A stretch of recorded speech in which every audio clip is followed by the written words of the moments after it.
Salut tout le monde!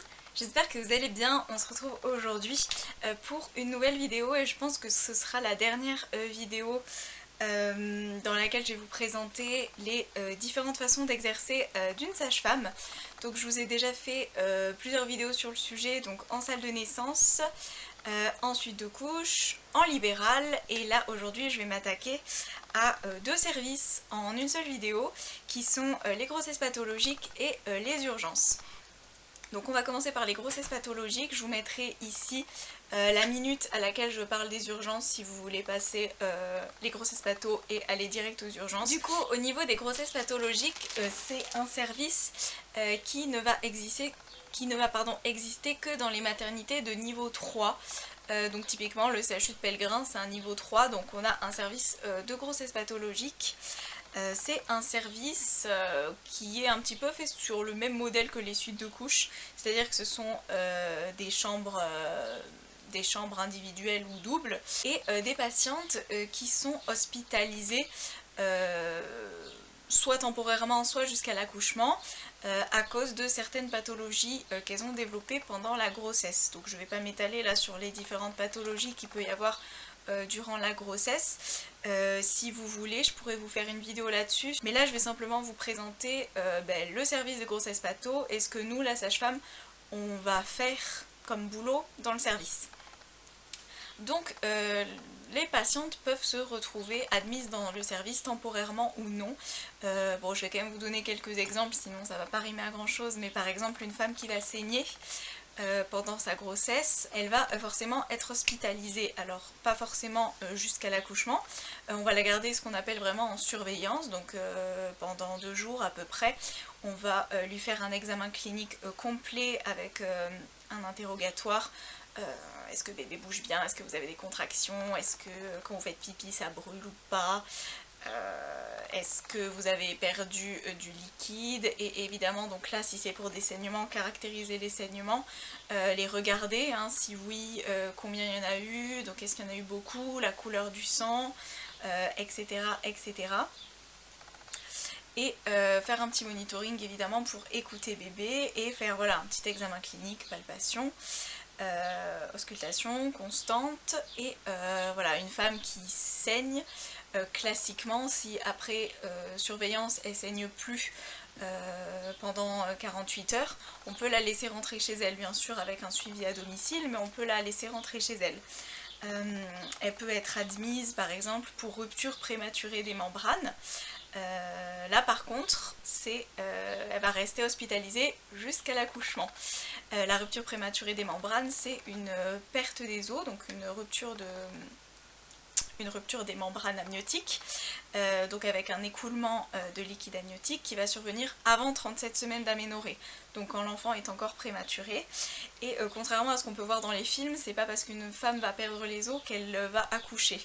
Alors c'est ce qui arrive la plupart du temps, mais dans certains cas, la femme ne va pas accoucher tout de suite, et du coup il y a quand même un risque infectieux qui est vachement majoré, et on peut pas se permettre de laisser la femme rentrer chez elle.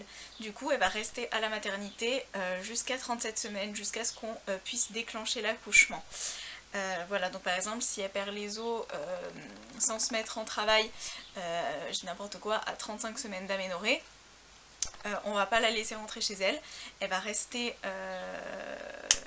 à la maternité avec nous dans une chambre de grossesse pathologique, et tous les jours les sages-femmes vont venir la voir, lui poser les mêmes questions que j'ai posées précédemment, mais cette fois-ci centrées sur la perte de liquide, donc couleur, odeur.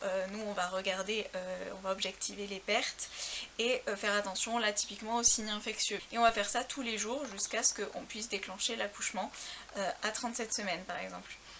Donc voilà, ça c'était un petit peu deux situations, l'une dans laquelle la femme va être hospitalisée temporairement, et l'autre dans laquelle la femme va devoir être hospitalisée jusqu'à l'accouchement en fait.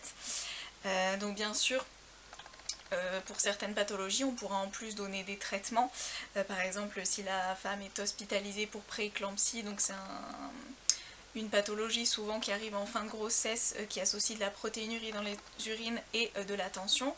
Là souvent on est amené à donner à donner un médicament antihypertenseur, ou si la femme est hospitalisée pour ce qu'on appelle menace d'accouchement prématuré, c'est-à-dire qu'elle a des contractions et que son col se modifie alors qu'elle est avant 37 semaines d'aménorrhée. Donc 37 semaines d'aménorrhée, c'est un petit peu notre seuil à nous de prématurité. Mais dans ce cas-là, on va garder la dame et lui administrer un médicament qui est un tocolytique qui va faire qu'on va arrêter ses contractions pour éviter qu'elle accouche trop prématurément. Donc voilà, donc là en soi je vous ai donné un petit peu 4 situations bien différentes pour lesquelles une femme peut rester hospitalisée temporairement ou non en grossesse pathologique.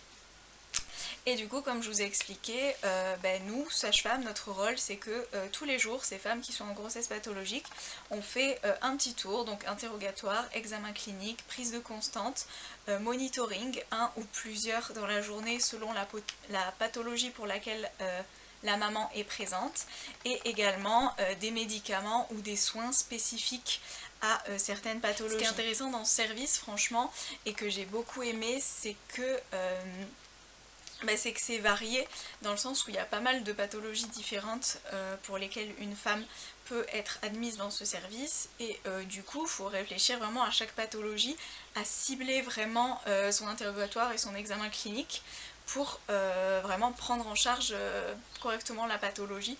Donc c'est vraiment un service que j'ai pas mal aimé. Et donc maintenant on va faire un tout petit aparté sur les urgences, puisque les urgences en fait c'est tout simplement la porte d'entrée de la maternité. Alors au CHU on a un service dédié aux urgences de la maternité, c'est-à-dire que ce sont des sages-femmes qui sont aux urgences, il y a des box, des chambres particulières, c'est vraiment un service à part entière. Alors que dans certaines maternités de niveau 1 ou de niveau 2, les urgences sont un petit peu intégrées dans la salle de naissance. À Pellegrin, là où j'ai fait mon stage aux urgences, donc les femmes arrivent, elles disent pourquoi elles sont là, et puis nous on les prend dans un box, et grâce à l'interrogatoire, l'examen clinique, on va réussir à mettre un doigt en fait sur ce pourquoi la femme est venue.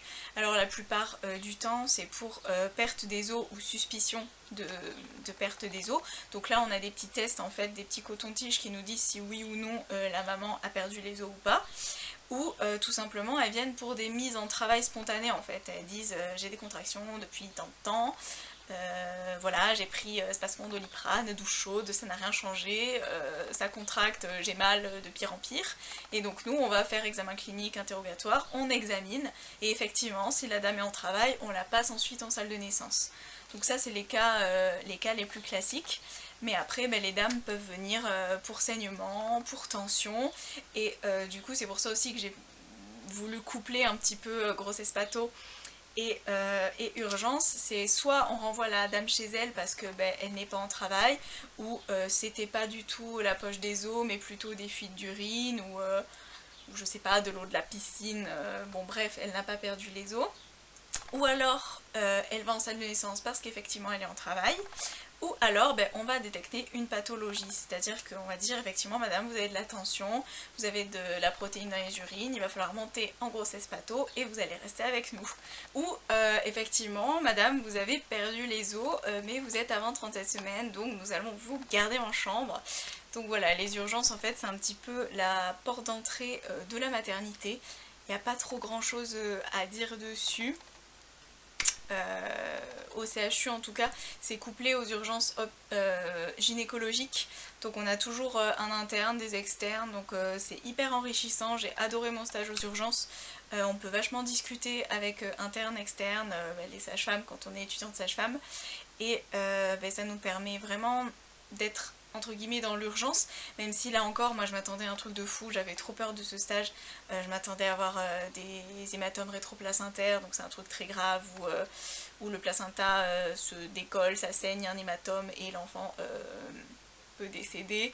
Donc voilà, je m'attendais vraiment à des trucs de fou, mais finalement c'est souvent des mises en travail, des suspicions de prééclampsie et des ruptures des membranes, mais il y a aussi plein d'autres trucs, et voilà, j'ai trouvé que c'était un service vraiment super intéressant.